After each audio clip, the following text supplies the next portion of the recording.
beteken kerk wees. Ons lees Hebreërs 10 vers 19 tot 25. Klip, klop, klip, klop, word die doodse stilte versteur, as sy agter by die kerk ingestap kom. Ek rek my nek om te sien, wie die heiligheid so verbreek.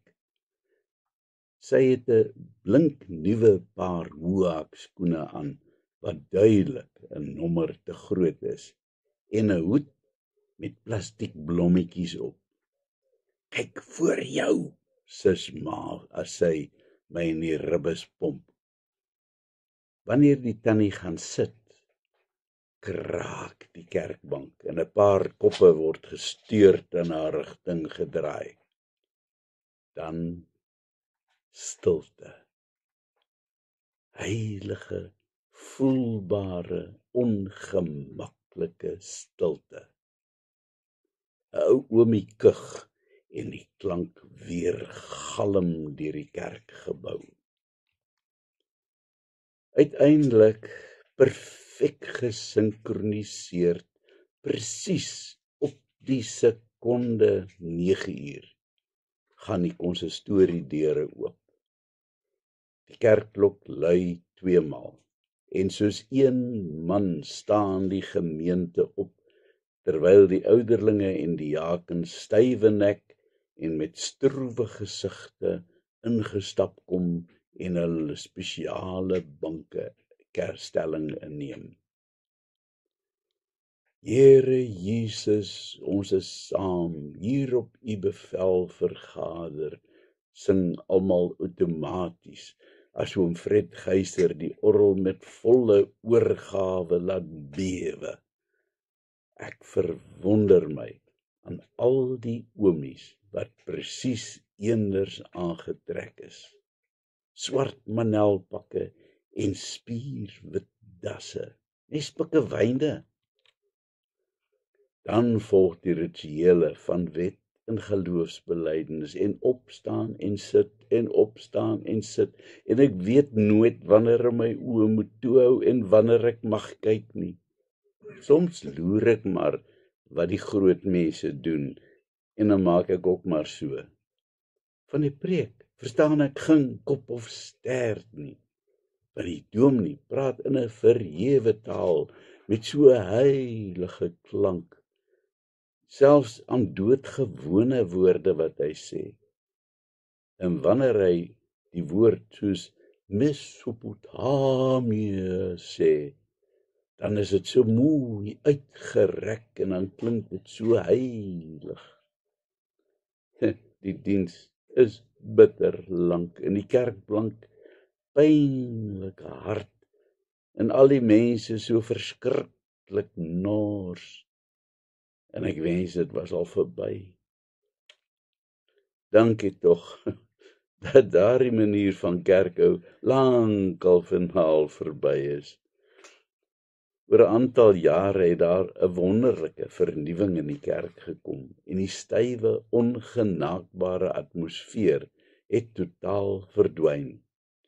Dis vir my amper simbolies van wat daar in die heel eerste kerk plaasgevind het.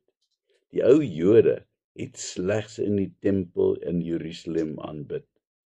Net 'n paar uitgesoekte mense is daar toegelaat. As jy nie 'n Jood was nie, dan was jy beslis nie welkom nie. Vrouens het absoluut geen status daar gehad nie, en nog minder kinders, en hulle was ook nie in die tempel toegelaat nie. Hulle moes tevrede wees om maar tot in een van die voorhowe te vorder. En toe word die kerk van Christus gebore. Skielik het almal vrye toegang tot die heiligdom, maak nie saak wie of wat jy is nie.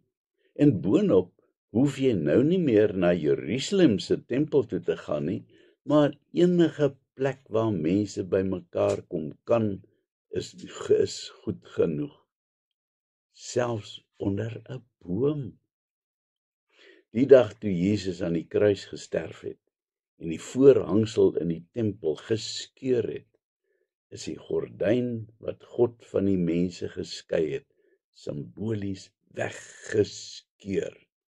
Skaars 30 jaar later is die ganse tempel vernietig en gelyk gemaak met die aarde, om nooit weer herbou te word in hierdie bedeling nie.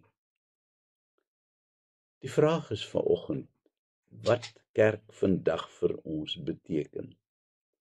In die eerste plek is ek en jy, die gelowiges, die kerk, en beslis nie die grand gebou wat ons graag kerk noem nie.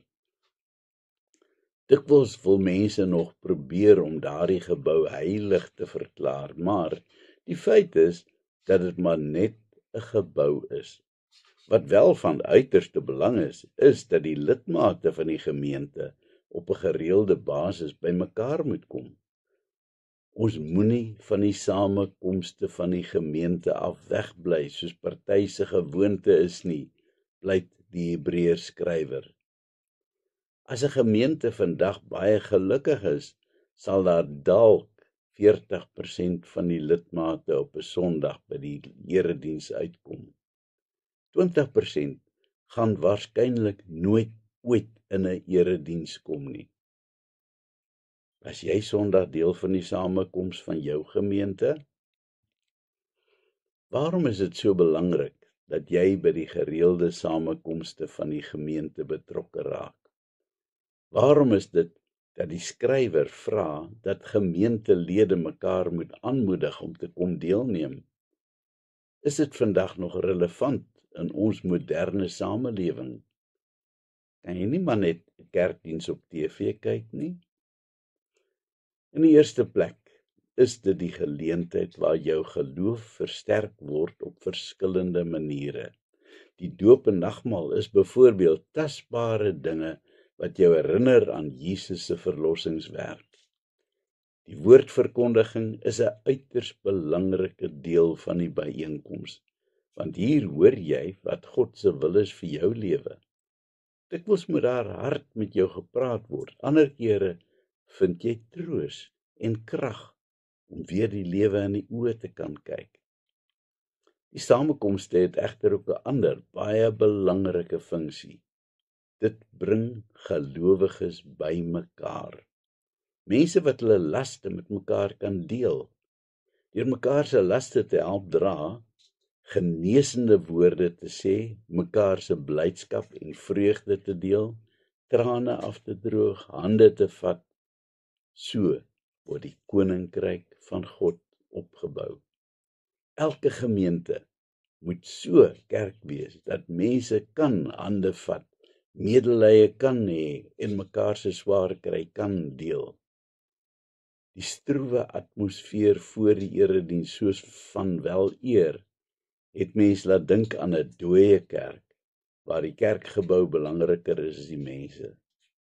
Dankie tog dat die geleentheid vandag geskep word vir mense om betrokke te raak by mekaar en so waarlik lewende kerk te kan wees. Amen. Kom ons bid.